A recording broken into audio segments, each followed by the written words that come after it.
있죠. 화폐 시장 가치는 이제 일부러 안 건드렸고, 현금 흐름은 뭐 학원마다 암기 코드가 다르니까 여러분들 공부하신 대로 이제 정리하시면 됩니다. 42번에 유효 총소득 있죠. 그럼 두 번째지. 두 번째. 뭐부터 출발하겠어요? 가능부터 출발하겠지. 가능에서 공시를 빼고 그리고 기타 수입을 더했더니 나오는 소득이 유효래요. 아니, 가능에서 공시를 더하고 기타 수입을 차감했더니 나온 소득이래요. 맞나요?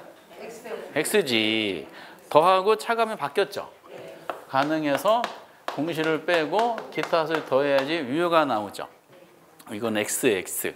43번에 가능과 유효는 동일할 수도 있죠. 그치? 공시라고 기타 수입이 같으면 같을 수도 있어요. 44번의 순영업은 순이 세 번째죠. 유효총 소득에서 각종 영업의 수입을 차감한 소득이죠. 응? 틀렸잖아. 영업의 수입이 이게 기타 수입 영업의 수입이잖아요. 영업의 수입이 아니라 영업 경비가 빠져야 되죠. 틀렸잖아. 그렇죠? 영업의 수입이 아니라 영업 경비. 영업 경비를 차감한 소득을 말합니다. 45번에 유에서 순영업을 산정 시 재산세 후 관리자 인건비는 차감 항목에 해당한대요. 이게 되게 응?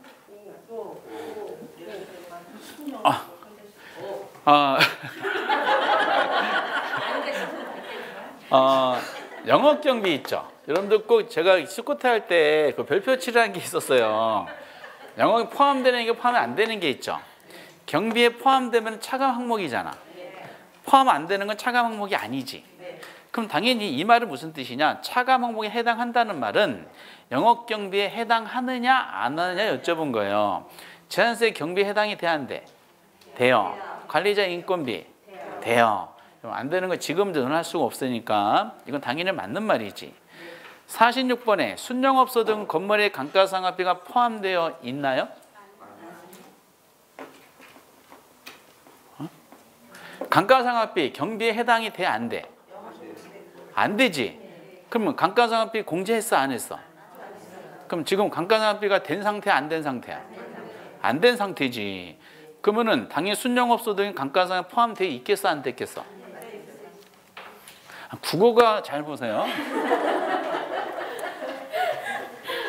5에서 3을 빼면은 2죠. 그러면 3을 뺀 거지. 그러면 5에 3이 포함돼 있어 안 돼 있어?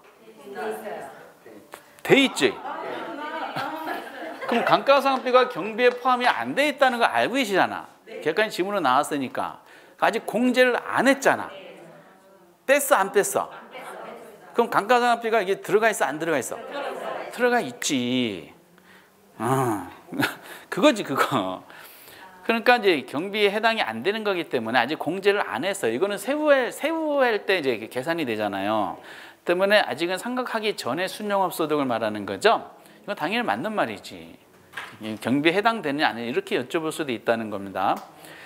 그리고 이제 46번 맞고 47번에 공실, 부채서비스세, 소득세, 자본이득세, 재산세, 비포용 감가상각비, 보험료, 광고비, 유지관리 및 순영업 산정할 때 필요한 항목에 해당한다.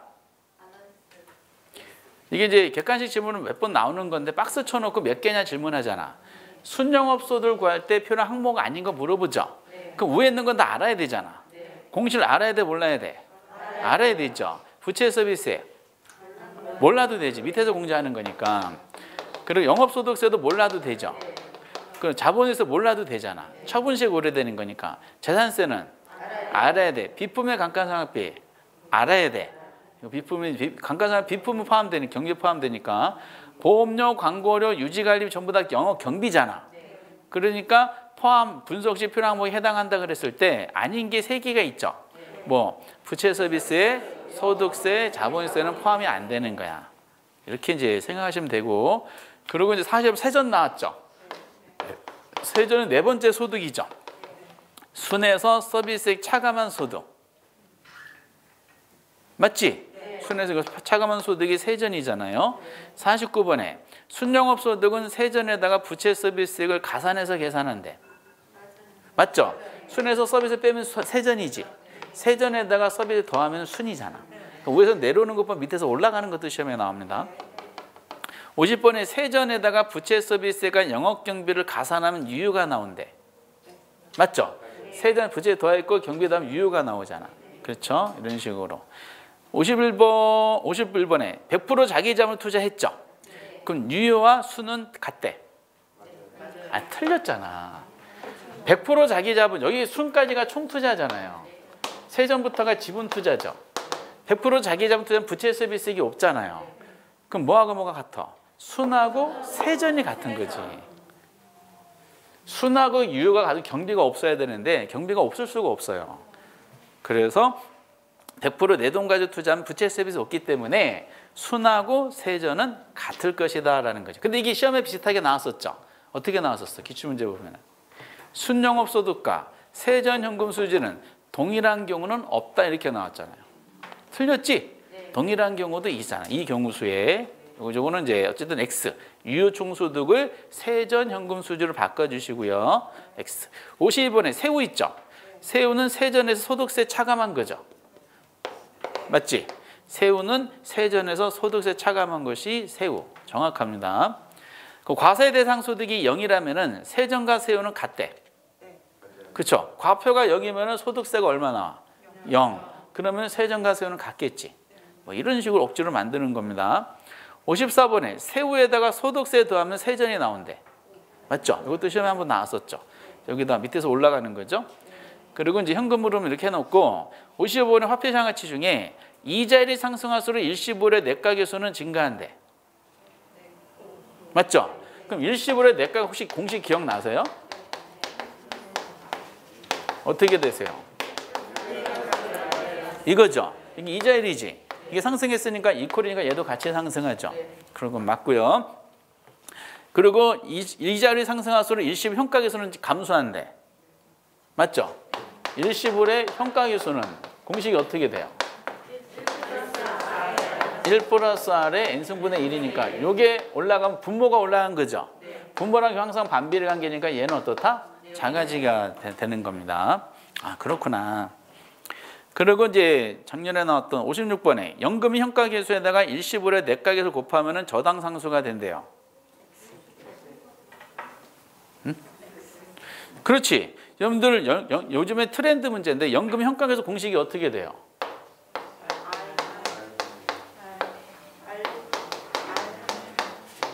요거죠. 그렇죠? 근데 여기다 일시불의 내가계수 곱했대. 내가 1 플러스 R에 이 부러졌잖아요. 그러면은 안 나온다는 뜻인가? 여기 또 하나 있다. 그러면 이제 이렇게 되지. 그럼 요거 약분되지. 그럼 뭐만 남아? R 1 플러스 R에 N승-1이죠. 이게 무슨 공식이야? 연금의 내가계수.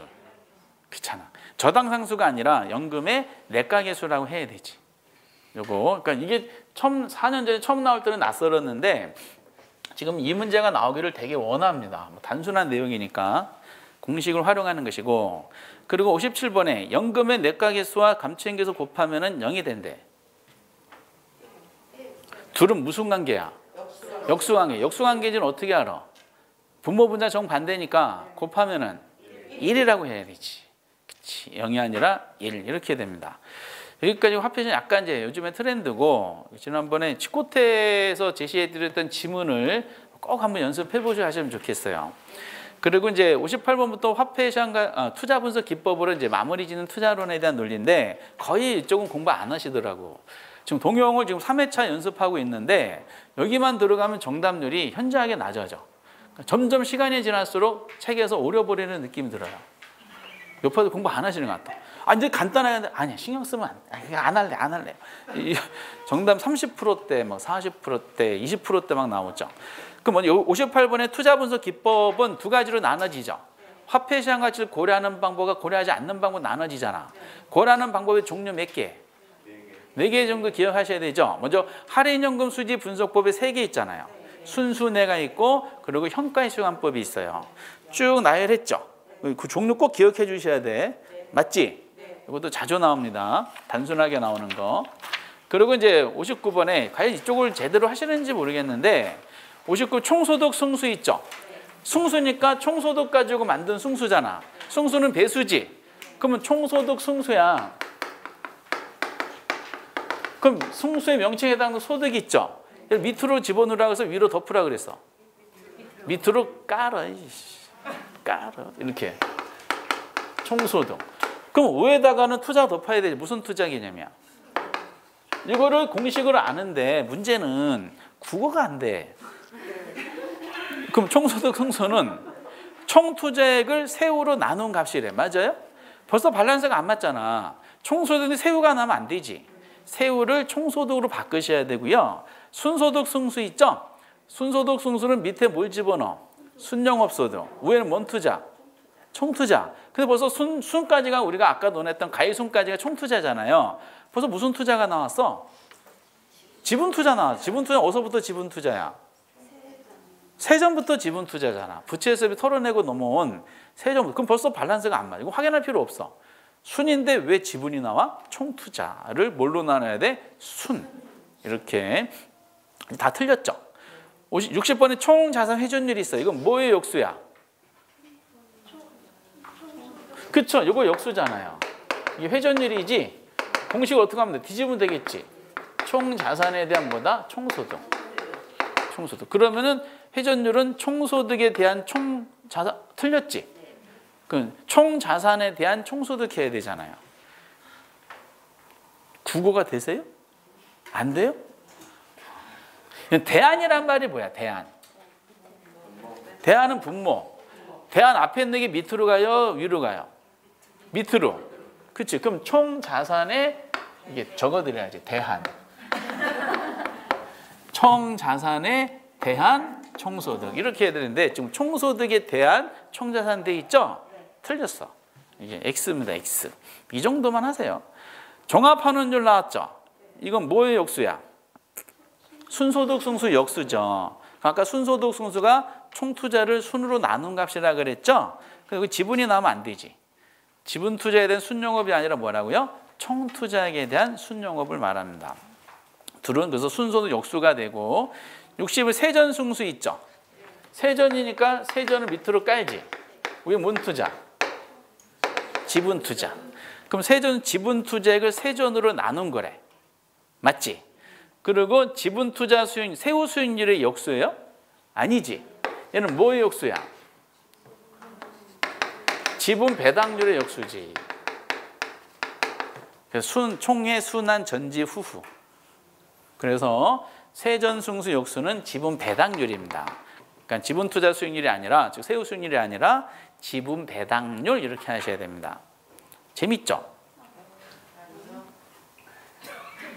그럼 어디가 재밌어요? 토지 용어? 거기도 재미없으시네. 그럼 도대체 어디가 재밌지? 63번에 순소득 승수의 경우 승수값이 커져 회수기간은 길어지지. 왜? 승수가 무슨 뜻이야? 승수가 회수기간을 말합니다. 회계학에서는 같은 말이야.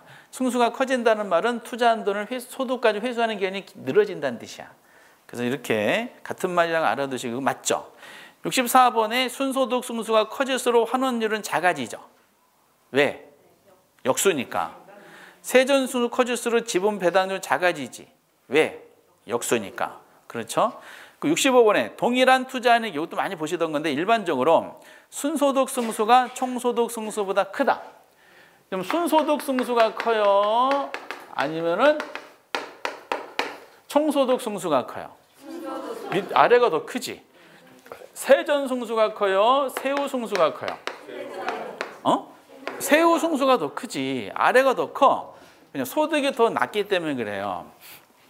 그래서 지금 어디 하는 거지? 65번에 순소득 승수는 총승수보다 크고 맞고 세후 승수가 세전 크다. 맞지?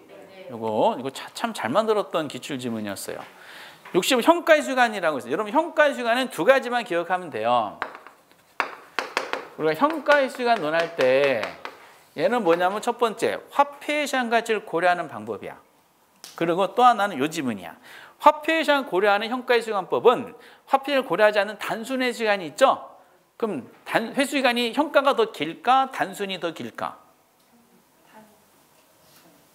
응? 단순이 더 길어요? 현가가 더 길지. 왜냐 0이고 1이고 2다. 0이 현재 1년 후 2년 후죠. 100원이야. 이거 투자한 돈이지. 이걸 회수해야 되겠지. 1년 후에 50원. 2년 후 50원이야. 그럼 단순하게 보면은 얘는 몇 년 만에 회수돼? 어떻게 하셨어? 금방. 근데 현가로 계산해야 돼. 얘는 1년 후 미래잖아. 현재 가치로 할인해야 되겠지. 그 50원을 1년치 땡기면 50원보다 커져 작아져?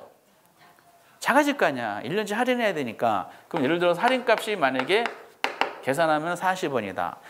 기간이 길수록 할인폭은 커지잖아. 2년 후에 50원은 현재로 따지면은 어때요? 더 작아지지. 만약에 30원이다. 그럼 두 가지 합치면 70원 회수됐잖아. 더 회수해야 되겠죠? 그래서 할인한 금액만큼 더 회수해야 되기 때문에 현가 회수 기간은 단순 회수기간보다 회수기간이 더 길어지게 돼. 이 지문 자체를 그냥 알아두시면 돼요. 아, 그렇구나. 그리고 이제 투자안의 67번. 투자한 회수 기간이 투자자 목표 회수기간보다 짧으면은 투자 가치가 있대요. 맞지? 그렇죠? 투자자 목표 기간이 만약에 5년이다. 나는 5년 안에 투자 회수하면 난 투자할 용의가 있다. 근데 투자하는 회수 기간이 만약에 더 짧다 그랬으니까 1년이래. 내가 목표하고 더 빨리 회수된다는 논리죠? 투자하겠어? 기각하겠어? 투자하는 거지. 그런 거야. 그리고 이제 비율법으로 넘어가는데 그럼 대부 비율이 있죠. LTV, 부동산 가치의 융자액이 차지하는 비율. 맞아, 틀려? 맞지? 그렇지. LTV가 별게 아니잖아. 대부 비율이 L, T, V죠. 그러면은 여기 밸류죠. 이게 부동산 가치. 이게 투, 뭐뭐 대안. 이게 론이잖아. 론이 뭐? 융자액. 부동산 가치에 대한 융자액. 그냥 영어로 그대로 번역하면 이렇게 시험에 나오더라고요. 그 지분 비율이 80%면은 부채 비율은 400%가 된대. 틀렸지.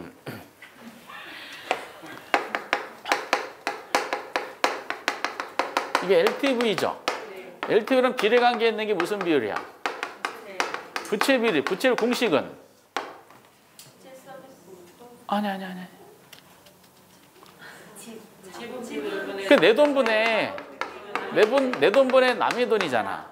자기 자본에 대한 타인 자본, 지분분의 저당, 자본분의 부채. 그러니까 내 돈분의 남의 돈이지. 그런데 대부비율과 부채는 비례관계라 그랬죠. 왜? 대부비율이 부채비율 어디 들어가? 여기 들어가잖아. 여기에. 그치? 근데 이제 지금 뭐라고 설명이 돼 있냐? 지분 비율은 내 돈이잖아. 내 돈.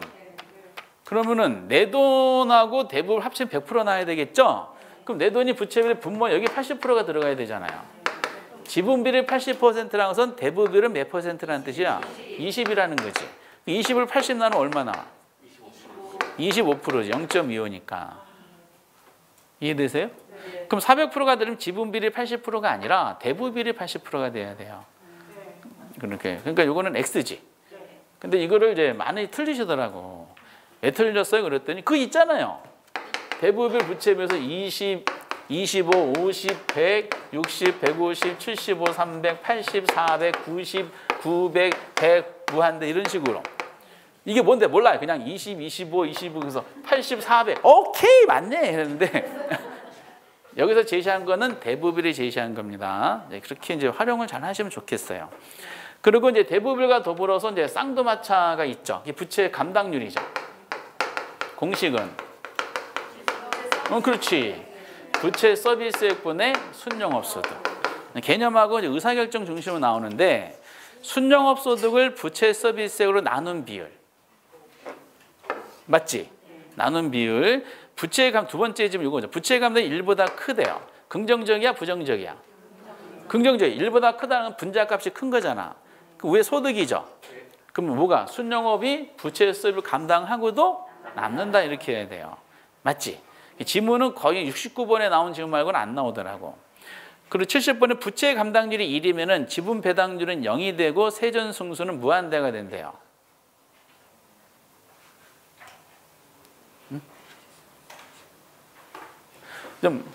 좀 어쩌라는 거 이런 표정인데 그럼 부채 감당률이 1이야. 그러면 부채 감당률 순영업소득을 서비스 나눈 거죠. 그럼 두 가지 금액이 서로 어떻게 돼야 돼? 같죠? 예를 들어 5억이면 얘도 얼마야? 그러면은 순영업소득을 서비스액으로 나누면은 감당률이죠. 순영업소 서비스액을 빼면은 뭐가 나와? 세전이 나오잖아, 세전. 그치? 그러면은 감당률이 1이야. 두 가지 좀 같지? 세전은 얼마 나와? 0이 나오지. 그렇잖아. 뺐느냐 나눴느냐 차이야. 나누기 빼기.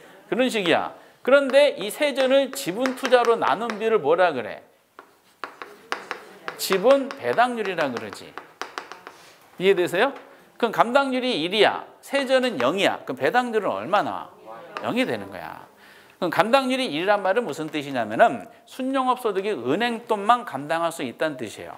그럼 나에 대한 배당은 있다 없다? 없다는 거야. 근데 얘가 1보다 커.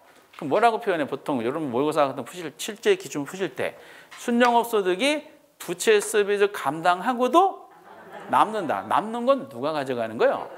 내가 가져가는 거야. 그 지분 배당률이 커지겠지. 이해되세요? 그러면서 이것이 이제 1이면은 지분 배당률은 0이 나왔죠. 그럼 지분 배당률하고 뭐가 역수예요?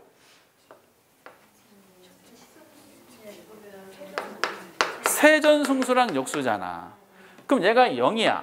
그럼 세전승수는 뭐라고? 0의 반대는 무한대지. 이렇게. 그치? 왜요? 지금 세전승수 세전분의 지분이잖아. 근데 지금 세전이 0이잖아.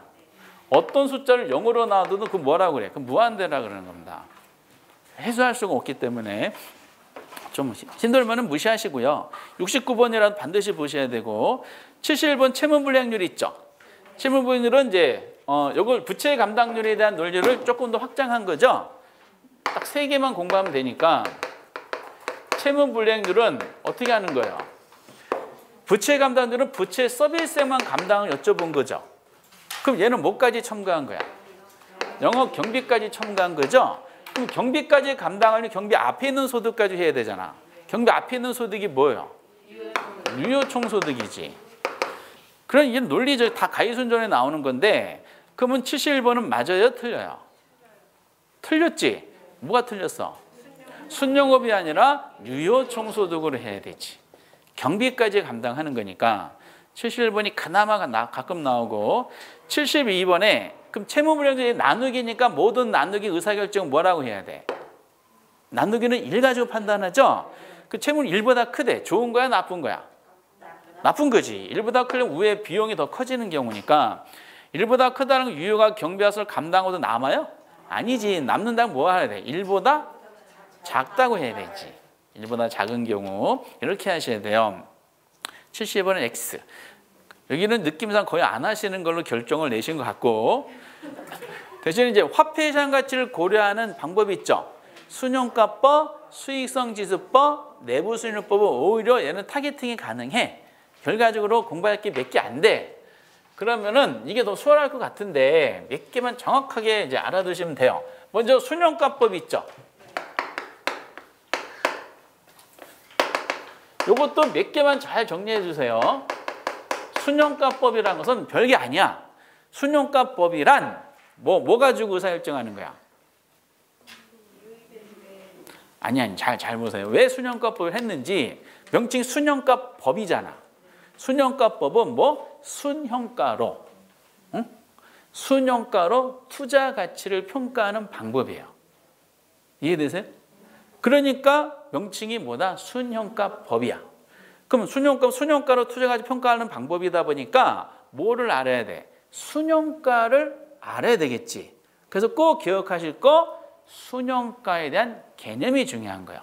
순형가는 현금, 유입에 현가에서 유출에 현가를 뭐 한 거야? 뺀 거. 이것이 뭐라고요? 순형가. 이게 첫 번째 아셔야 될 내용이야. 유입현가에서 유출현가를 차감한 거를 순형가라고 한다. 두 번째. 그럼 의사결정이 돼야 되잖아. 모든 빼기의 의사결정은 숫자 뭐예요? 0. 그럼 0보다 커야지 긍정적, 작아야지 긍정적. 커야지 긍정적이라는 말은 당연하겠지. 그리고 그럼 수익성 지수법 아시지? 그것도 똑같아. 별거 아니야. 왜 수익성 지수법이라고 하냐? 수익성 지수법은 뭐 가지고 의사결정하는 거야? 수익성 지수. 어? 수익성 지수법이란 수익성 지수로 투자가치 평가하는 방법이에요. 그러니까 뭐를 알아야 돼? 수익성 지수를 알아야 되는 거야. 그럼 수익성 지수의 개념이 첫 번째로 중요하겠지. 그럼 수익성 지수는 현금 유입의 현가를 뭘로? 유출하고 뭐 한 거야? 나눈 거야. 이게 수익성 지수법에서 아셔야 될 첫 번째. 두 번째, 의사결정. 얘는 나누기잖아. 모든 나누기 의사결정은 숫자 뭐 가지고 판단해? 1. 얼마나 씩? 1보다 커야 돼? 작아야 돼? 커야지 긍정적이지. 그러면서 두 가지 같이 하는 거. 얘는 현재지. 시험에 작년에도 나왔던. 얘는 미래잖아. 현재 가치를 구해야 될 거 아니야. 할인율. 뭘로 써? 요구 수익률. 그거 기억하시고. 추가적인 논의 안 하고. 그리고 세 번째가 뭐가 있어요? 내부 수익률. 그럼 내부 수익률법이란 개념이 중요하잖아요. 내부 수익률법이란 내부 수익률을 뭐랑 비교해서? 요구 수익률과 비교해서 의사결정하는 방법, 투자가치 평가하는 방법이야. 근데 요구 수익률은 주관적 수익률이잖아요. 투자자마다 다 다르겠지. 그러니까 투자자는 본인의 요구 수익률이 이미 있겠어, 없겠어? 있겠지. 그럼 투자자 개인적으로 내 요구 수익률을 만족시킬 수 있는 기대 수익률을 가지는 상품인지를 분석해야 되잖아. 그럼 기대 수익률을 구해봐야 되는 거야. 그럼 기대 수익률을 구하는 방법이 뭐라고요? 내부 수익률법이야. 그렇죠? 그러면은 내부 수익률법은 내부 수익률과 요것을 비교해서 의사결정하는 거니까 내부 수익률을 구해봐야 돼. 얘는 어떻게 해? 현금 유입의 현가와 유출현가 어떻게 해? 같게 만드는 뭐다? 할인율. 할인율을 뭐라 그래? 내부 수익률이라 그러지. 그렇죠. 유입현가와 유출을 같게 만든 할인을 뭐라 그런다? 내부 수익률. 그렇게 구했지. 그럼 얘를 뭐랑 비교하는 거야? 요구 수익률과 비교해서 의사결정하는 거지. 순현가를 구했죠. 순현가는 뭐랑 비교하는 거야? 순현가는 뭐랑 비교해? 0. 수익성 지수는 1. 내부 수익률은 요구 수익률과 비교해서 어느 게 더 커야 돼? 이게 더 커야 되지. 그러니까 이렇게 하다 보니까 얘는 내기가 좋죠. 지문으로. 유비현가를 주는 갖다 보니까 얘는 순현가가 뭘로 만드는 거야? 0. 또는 수익성 지수 뭘로 만들어야 돼? 1. 그래서 재작년에 0하고 1을 바꿨잖아. 맨날 똑같은 거. 똑같은 거. 이렇게. 그래서 이거는 나오는 것만 나오니까 여기 있는 것만이라도 보세요. 73번의 순현가법, 장래 기대 소득의 현가과 투자비 현가합 서로 비교 의사결정하는 게 이걸 맞다고 보시고 지금 잘 안 나오는 지문이고 참고하시고 74번에 보세요. 순현가법이란 현금 유입의 현가에서 유출의 현가를 뭐 했어요? 공제. 공제가 무슨 말인지 아세요? 뺐다는 거야. 공제가 차감했다, 뺀 거를 아시는 분은 전 세계적으로 상위 5% 이내에 해당이 돼요. 공제한 뭐? 순현가. 그리고 의사결정 비교 무슨 숫자 나와야 돼? 0. 맞지? 그리고 75번에 순현가법하고 수익성 지수법의 경우 사전에 요구 수익률을 알지 못할 경우는 투자 분석 불가능. 응? 맞죠? 맞잖아. 왜? 지금 얘하고 얘는 미래 수입이잖아요. 현재 가치를 구해야 얘를 비교할 거 아니야. 여러분들 1년 후에 2억이 더 큰 값이야? 현재 1억이 더 큰 값이야? 응? 1년 후에 2억, 현재 1억. 어느 게 더 큰 거야? 2억. 그럼 모르는 거야. 베네수엘라처럼 인플레이션이 만약에 100%야. 그러면은 1년 후에 1억 있죠. 일시불 땡겨야 되잖아. 그럼 1 플러스 인플레이션이 100%야. 그럼 할인율이 100%야. 1이지. 그럼 얘는 2로 나누죠. 2억이면은 얘는 얼마다? 1억이야, 1억. 그치? 그러니까 1년 후에 2억이 반드시 현재 1억보다 크다는 보장이 없어요. 왜냐, 얘는 미래고 얘는 현재잖아요. 그럼 비교하려면 뭐 해야 돼? 할인해야 되지. 근데 할인할 때 뭘 가지고 할인한다? 그건 요구 수익률을 몰라. 그러면은 미래 수입은 알 수 있는데 뭘 못 구해? 현재 가치를 못 구하잖아. 그러니까 이 현재 금액보다 뭐가 더 큰지 판단할 수가 없는 거예요. 그래서 이 지문이 나오는 거죠. 당연히 맞는 말입니다. 이것도 시험에 나왔던 거예요. 76번에 수익성 지수 나왔죠. 현금류 현가를 유입현가로 나눈 값을 말한다. OX. X지. 유입의 현가를 유출현가로 나눈 거야. 그러니까 의사결정은 1이지. 나눴으니까 뒷부분은 맞고 앞부분 공식이 바뀌었잖아. 이것도 바로 최근에 정답 체크했었고, 77번 내부 수익률은 유입의 미래가치와 유출의 미래가치 동일하게 만드는 할인율. OX.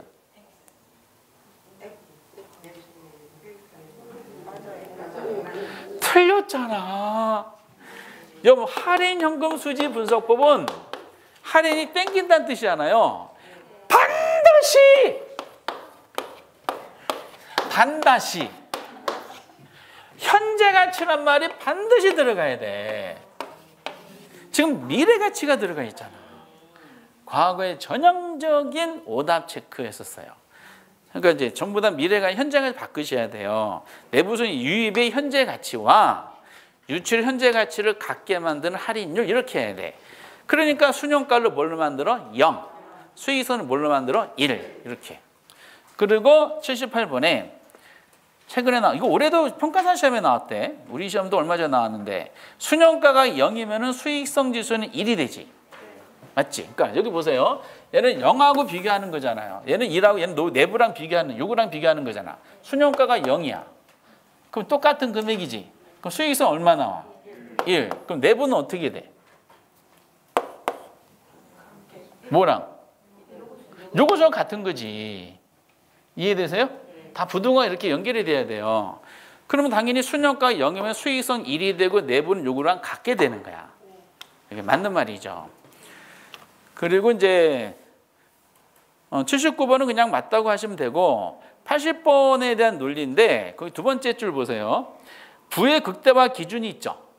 그 부의 극대화를 실현할 수 있는 방법은 뭐예요? 순현가법밖에 없어. 부의 극대화를 목적으로 분석한 고안한 방법이 이거니까. 그럼 부의 극대화 기준은 항상 어느 게 우수하다? 순현가. 그냥 결과만 알아두세요. 이거 80번 맞고. 그리고 81번은 이제 이게 작년에도 이게 그대로 이게 자주 나오던데 순현가법하고 내부순환법에서는 투자 판단 기준을 위한 할인율로서 요구 수익률을 사용한대. X지. 순현가법에서는 할인율을 뭘 써? 요구 수익률. 내부순환법에서는 할인율을 뭘 써? 내부 수익률을 쓰는 거야.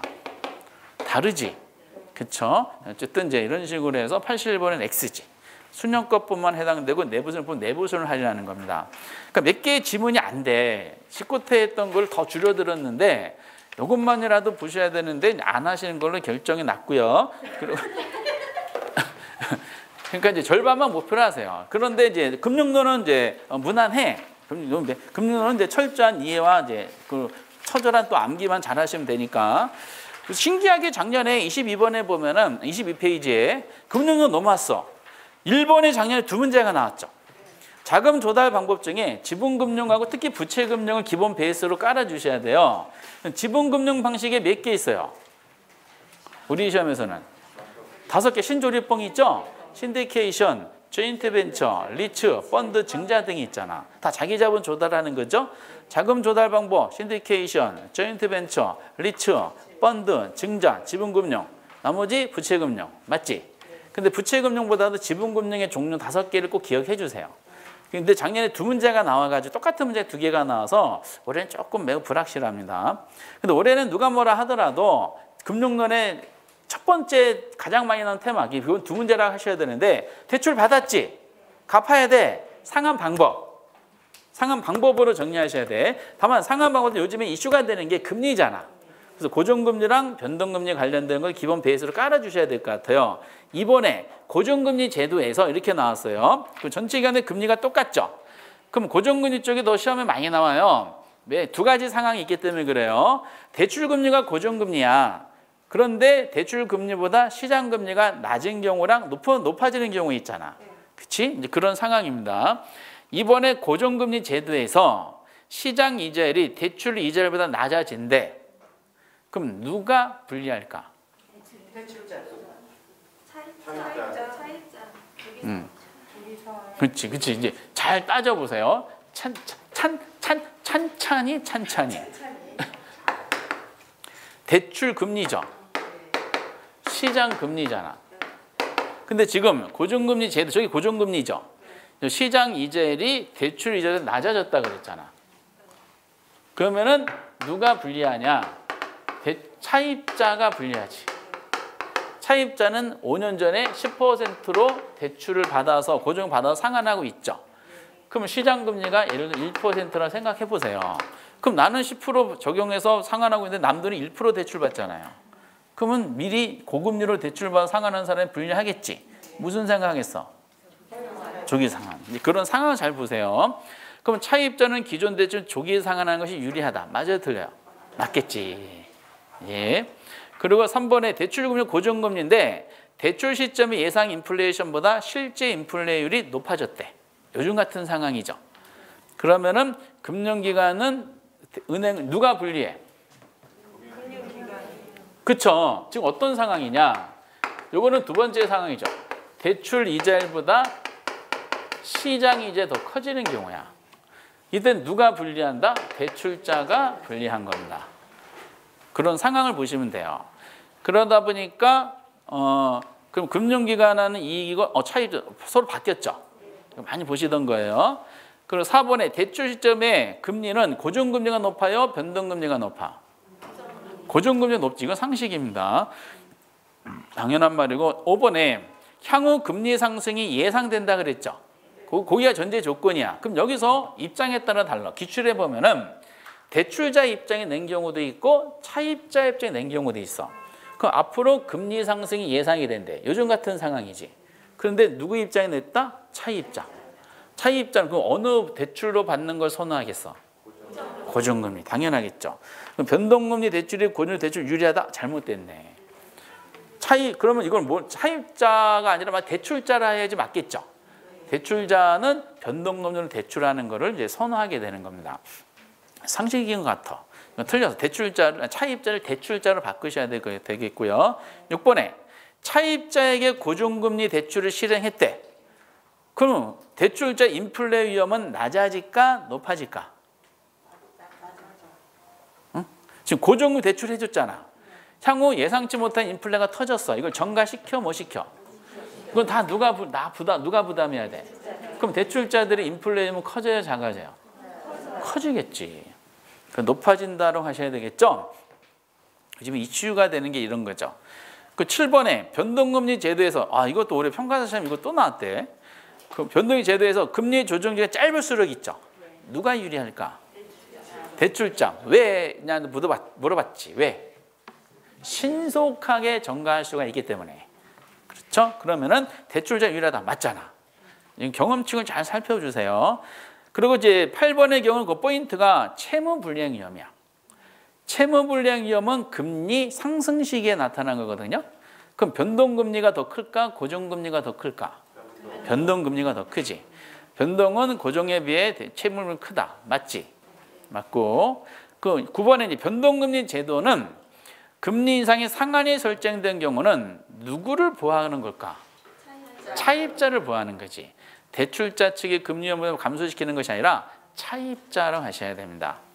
분양가 상한제처럼 한 번인가 나왔어. 예, 우리가 이제 10번에 대한 내용이 되게 중요한데 그나마 변동금리는 대출금리가 뭐하고 뭐로 구성되어 있어요? 그쵸? 기준금리 플러스 가산금리. 그럼 두 가지만 기억하시라 그랬어요. 변동금리는 기준금리가 변하는 거야? 가산금리가 변하는 거야? 기준금리가 변하는 상품을 말하죠. 그 우리 시험회 같은 경우는 이 기준금리 역할하는 게 대표적으로 두 가지가 있죠. 뭐? CD하고 코픽스. 요즘에 언론에 미국의 연방준비원회 미국 시장 설명하면서 주식시장 설명하면서 국고채 금리 얘기하죠. 국채금리, 미국의 국채금리. 거기는 국채가 무슨 금리 역할을 하기 때문에 거기는 기준금리 역할을 하기 때문에 그렇죠. 그럼 국채금리 막 높아진다 그러잖아. 기준이 높아지고 있죠. 그럼 대출금리 앞으로 높아지게 낮아지겠어. 그럼 미국에서 뭐가지가 그렇게 발달되어 있는 미국에서는 변동으로 대출받은 차입자분들이 곡소리 나겠지. 그럼 그 부동산이 그냥 막 시장에 쏟아져 나오겠죠. 그럼 부동산 공급이 아니라 부동산 가격이 폭락하겠지. 미국에서. 그런 상황을 다 예측하고 있죠. 돈만 있으면 그 부동산을 사야 되겠죠. 헐가에서 근데 제 재산이 13만 원 있죠. 13만 원 미국 건너가서 살려고 했더니 비행기 값도 안 되더라고. 아씨. 돈 있는 사람이 돈을 버는 시기가 됐어요. 그럼 10번에 CD 또는 코피스 등이 상승했네. 그럼 가상금리가 상승하는 것이므로 변동금리도 상승한다. X. X지. 뭐가 틀렸어요? 가상금리가 아니라 기준금리가 상승한 겁니다. 이렇게. 7번에 변동금리 제도에서 기준금리는 흔히 계약에 고정되어 있는데 가상금리 시장 상황에 따라 변동한대. X죠? 기준금리랑 가상금리가 바뀌었잖아. 그치? 이렇게 바뀌고 X. 그리고 12번에 변동금리 제도의 차입자의 취업 상태가 불안정하거나 차입자의 과거 대출에 연체 실적이 많다면은 기준금리가 상승하므로 금융의 대출금리 인상식 요인이 되는 거래요. OX. X죠? 뭐가 틀렸어요? 가상금리 해야 되지. 차입 신용도와 연관되는 거니까 가상금리야. 그래서 금리적인 측면은 많이 안 나오는데 하도 요즘에 국제적인 이슈가 돼가지고 출제원들이 주목을 하고 있지 않겠는가라고 이제 생각이 들어요. 그래서 조금 더 작년보다는 많이 한번 해봤습니다. 근데 누가 뭐라 하더라도 금융 쪽에서는 대출을 받았죠. 상환하는 방법이 있잖아. 원리금 상환 구조 가지고 구별하는 거. 즉 원리금 균등, 원금 균등, 체증식 있잖아요. 이게 엄청나게 나와. 낸 거. 또 내고 또 틀리고 이렇게 모의고사 보실 때부터 이 문항에 대해서는 관리를 하셔야 돼. 틀리면은 반성하셔야 되고요. 맞히면은 계속 다지셔야 됩니다. 13번 원리금 균등 방법이 있죠. 대출기간 동안에 상환하고 저당 지불액 중에서 이자는 점점 증가. 그만큼 원금 감소. X지. 그러면 그래프 딱 4개 가지고 이해하시면 되잖아요. 원리금 균등 방법이 있지. 그러면 이렇게 항상 일정하게 나가는 거 있지. 이게 뭐야? 아니 원리금이지. 원리금 균등 방법이라니까? 원리금 일정하지만은 점점 줄어드는 거. 이자. 그럼 이걸 채우는 방법이 있죠. 원금 상환은 점점 증가하지. 작년에는 이걸 틀리게 냈잖아. 학계론에서 나왔을 때 원리금 균등 방법의 경우 원리금 상환액 중 원금 상환분은 점점 감소한다 이랬었어요. 점점 증가하지. 그래서 이거는 이제 이자고 원금이 바뀌었어요. 그래프를 하시고 14번에 원금 균등 방법 대출기간 동안에 원금 균등이네. 매기 상환하는 원리금이 점차적으로 감소. 원리금 감소야. 원금 일정. 이자 감소. 맞지? 그럼 그래프를 그리시면 되겠죠. 원금 균등은 만기되면은 이렇게 일정하죠. 뭐가? 원금. 점점 줄어드는 거. 이자. 그러니까 두 개 합한 게 원리금이잖아. 원리금도 어떻게 돼? 감소. 딱 3가지죠. 3개. 그러니까 이거는 맞네. 그리고 이제 15번에 체증식. 체증식은 이자 부담액이 초기에는 적은 대신에 점차 부담액을 늘려가는 방식. X. X잖아. 여기서 지금 출제하는 선수예요. 선수. 체증식에 대해 제가 여러 번 질문을 해요. 체증식이 뭐요? 그랬더니 점점 증가하는 거래요. 근데 뭐가 증가하는 거랬더니 그냥 모르게 그냥 증가하는 거래. 아니 뭐가 증가하는 것을 아셔야지 그 문제를 맞추는 거지. 그리고 이건 논리적으로도 이상하죠. 아니 돈은 대출받아 계속 갚아 나가잖아. 갚아 나가는데 이자 부담이 점점 증가한데 갚아 나가는데 그거 환장하는 거야. 그렇지 않아요? 그럼 우리가 원리금 균등과 원금 균등과 체증식에 대한 구별 기준은 뭐 가지고 판단하냐? 원리금 상환액 가지고 판단하는 거예요. 원리금 상환액 구조. 그럼 원리 만기 지어졌을 때 원리금 상환이 처음부터 만기가 이렇게 일정한 거 있잖아. 이걸 뭐라 그래? 원리금. 아니 원리금 일정하다니까? 원리금 균등. 그 원리금 상환을 초반에 만나 점점 줄어드는 거 있죠. 이걸 뭐라 그래? 원금 균등. 그 원리금 상환 초반에 적다가 점점 늘어나는 거 있죠. 이게 뭐야? 이게 최증식이야. 그러니까 세 가지의 방식은 원리금 상환의 구조 가지고 하는 거예요. 그러니까 거기 보면 이자 있지, 이자. 거기 보면 이제 이자 부담이 초기에는 적은 대신 점차 부담 늘려간다. 환장하겠지. 이렇게 되면은 그러니까 이자액이 아니라 원리금 상환액이라 해야 되지. 전부 다 원리금 상환액이 초기에는 적고 점점 늘려가는 거. 이렇게 논리적으로 하셔야 되는데 그냥 최증식은 증가한다. 뭐가 몰라 그냥 증가한다. 이렇게 하시더라고요. 그래서 15번은 X. 이렇게 이 시험에 나왔더라고. 우리 시험에 평가사 학개론에 나왔던 지문입니다. 우리는 아직은 이제 그 평이하게 내고 있어요. 16번. 원리금 균등 방식의 원금 상환액은 대출금에다가 저당상수 곱해 산출한대. 틀렸죠? 요거죠, 이게. 대출금에다가 곱하기 저당상수하는 거 있잖아. 그럼 뭐가 나와? 원리금이 나오는 거지. 원리금이지 원금이 아닙니다. 원리금 이런 말장난이죠. 그리고 17번 최증식에 대해 손하는 사람 있죠. 나중에 좀 더 많이 갚는 거기 때문에 장래에 소득 증가가 예상되는 개인이라든지 기업들한테 적합한 내용입니다. 이건 아마 17번 많이 아시는 겁니다. 맞고 18번부터 이제 비교가 되는데 원리금 균등 방식은 원금 방식에 비해 초기 원리금에서 이자가 차지하는 비중이 크대.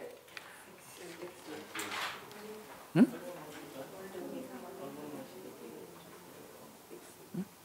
맞잖아. 원리금 균등 방법은 대부분 초반에 다 뭐야? 이자야, 이자. 그래서 원리금 방식은 원금 방식에 비해 원리금에서 이자가 차지하는 비중이 크잖아. 원금은 굉장히 적어요. 대부분 다 이자가 돼요. 이거 맞고요. 그리고 이제 19번에 대출 초기에 원리금 방법의 원리금 상환액이 원금 방법 원리금 상환액보다 많대. 대출 초기죠. 그럼 원리금 상환액 질문했지. 초기야. 어느 게 더 많아? 원금 균등이 원리금 균등보다 더 많잖아요. 이거 틀렸네, 그죠? 그죠? 바뀌었어요. 많다를 적다고 해야겠네. 그림 통해서 확인하시면 돼.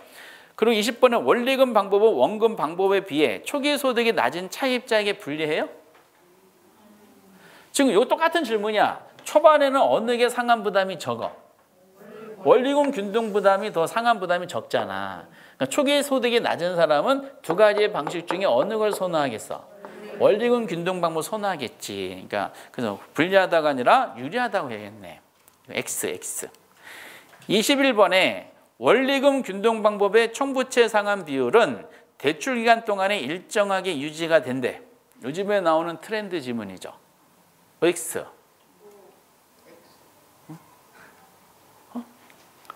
이것도 이거는 똑같은 문제야. 좀 DTI 있죠, DTI. DTI가 이제 가장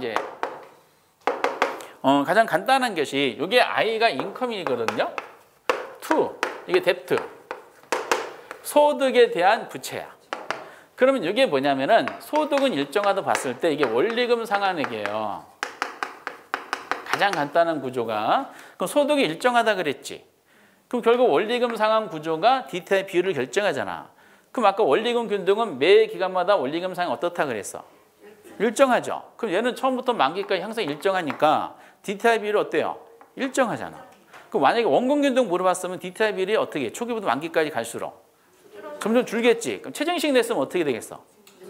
이거랑 똑같은 표현이 나옵니다. 이렇게. 그러면은 거기 보신 것처럼 올해도 이 질문 나올 거예요. 원리금 방식은 DTI 비율이 일정 유지다. 맞지? 그리고 이 시면 원금 방식은 DTI 비율이 만기 갈수록 높아져요? 낮아지는 거지, 얘는. 이건 X네. 높아진다가 아니라 낮아진다. 23번에 은행 입장에서 원금 균등 방법은 원금 방법의 원금 회수 위험이 원리금 방법보다 적대. 원금 회수 위험이. 맞죠? 은행 입장 원금 회수 위험이 적다는 말은 그만큼 빨리 회수한다는 논리잖아. 이게 아마 정답 체크로 제일 많이 나온 건데 뭐를 이해하시라고 그랬어요? 대출 잔금. 잔금 그래프가 이렇게 딱 직선이야. 이게 무슨 방법?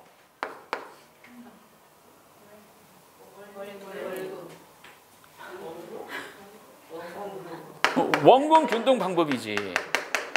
이게 원금 균등 방법인지 어떻게 알았어요? 아니. 지금 대출 잔금에 대한 논리잖아요. 응? 직선이잖아, 직선. 직선이니까 이게 원금 균등 방법이야. 왜 원금 균등은 원금상이 똑같잖아. 그러니까 매 기간마다 상환하는 원금이 똑같으니까 잔액도 일정 비율로 줄어들어요. 그렇지? 그 직선이야, 직선. 잘 보세요.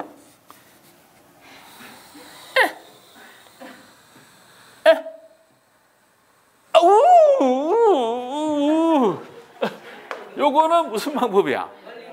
원리금 균등 방법이에요. 원리금 균등 방법인지 어떻게 알았어? 곡선이니까. 왜 아까 원리금 균등 아까 구조상 보면 대부분 초반에 다 뭐라 그랬어요? 대부분 이자. 원금이 회수되는 게 늦지. 원금이 회수되는 게 늦다 보니까 잔액이 줄어드는 속도가 늦잖아.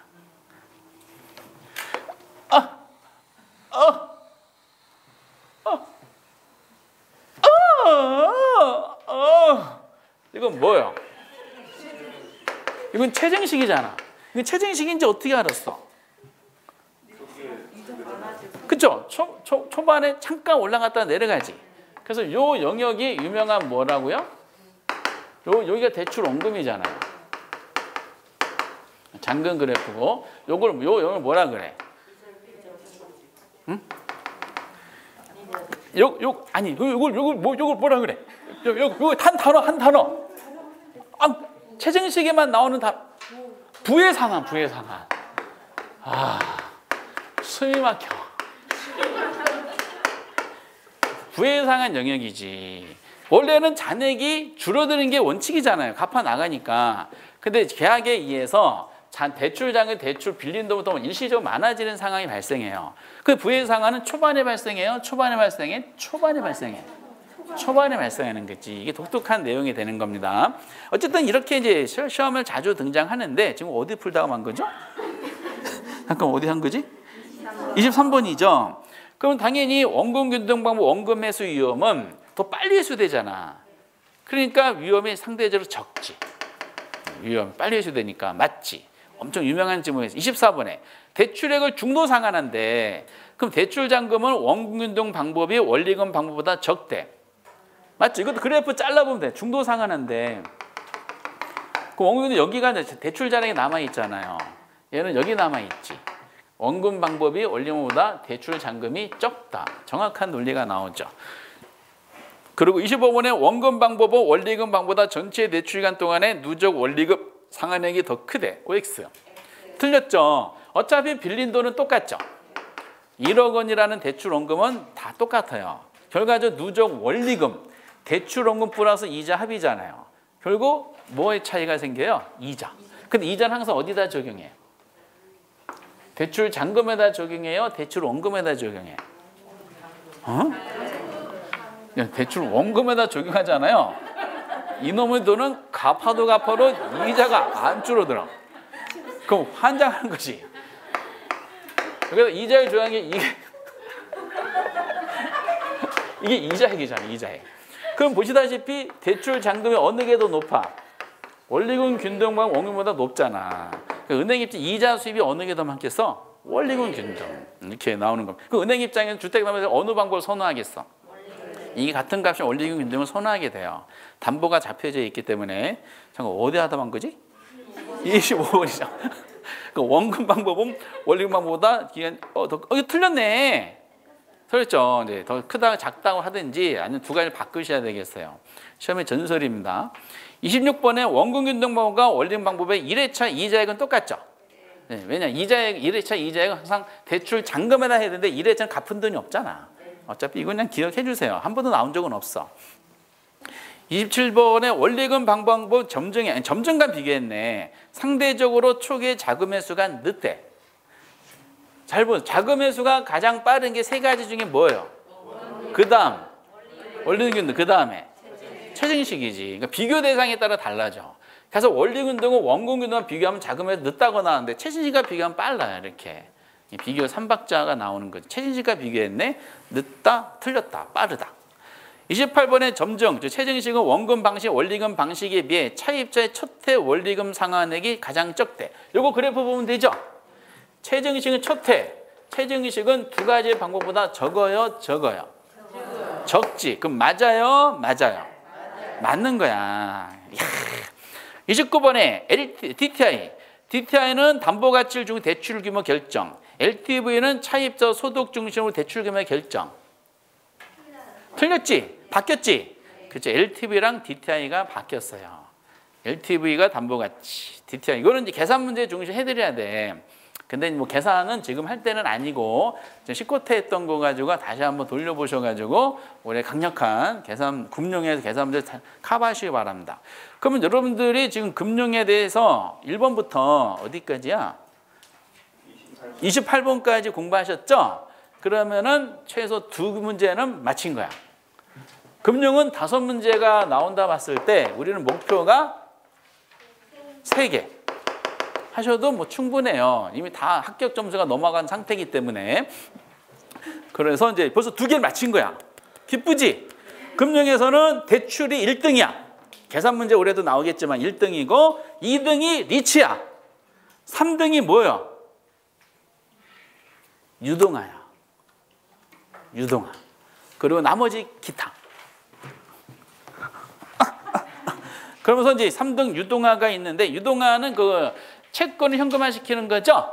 그래서 이제 먼저 시장에 대한 논의. 시장은 몇 차 시장이 있어?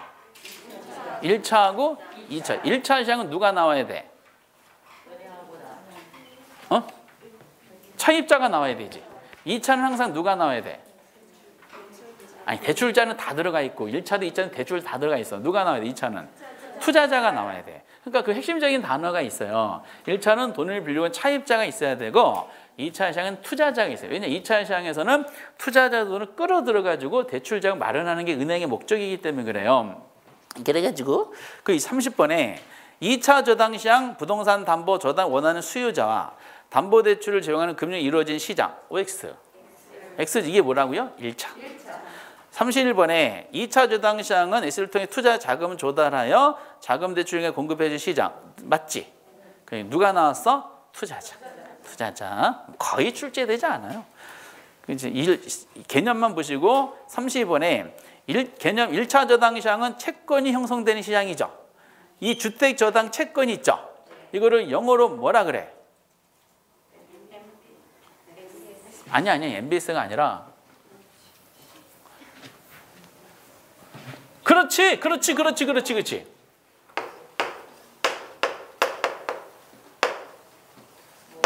모가지라 그래. 모가지. 장기 주택 저당 채권. 그럼 은행들은 은행이 차입자 돈을 빌려줬죠. 그러면 모가지 채권을 가지고 있잖아. 이 채권을 누구한테 보내죠? 걔. 아니, 투자자 바로 하지 않고 SPC. 이 작년에도 나왔던 SP 역할을 우리나라는 누가 한다? 한국주택금융공사가 해요? 아니면 주민센터에서 해요? 어서 한국주택금융공사가 담당한다 그랬잖아. 그럼 금융공사한테 이 채권을 넘겨주지. 그 금융공사는 은행으로부터 채권을 받았잖아. 이 모가지를 기초를 영어로 뭐라 그래? 팩트. 기초 또는 담보라 그래요. 요거를 가지고 투자자한테 새로운 형태의 뭘 발행해요? 증권을 발행하지. 증권을 영어로 뭐라 그래요? 시큐리티. 발음이 정확하죠? 원어민 발음이야. 시큐리티. 갑자기 이렇게 하다 보면 헷갈리잖아.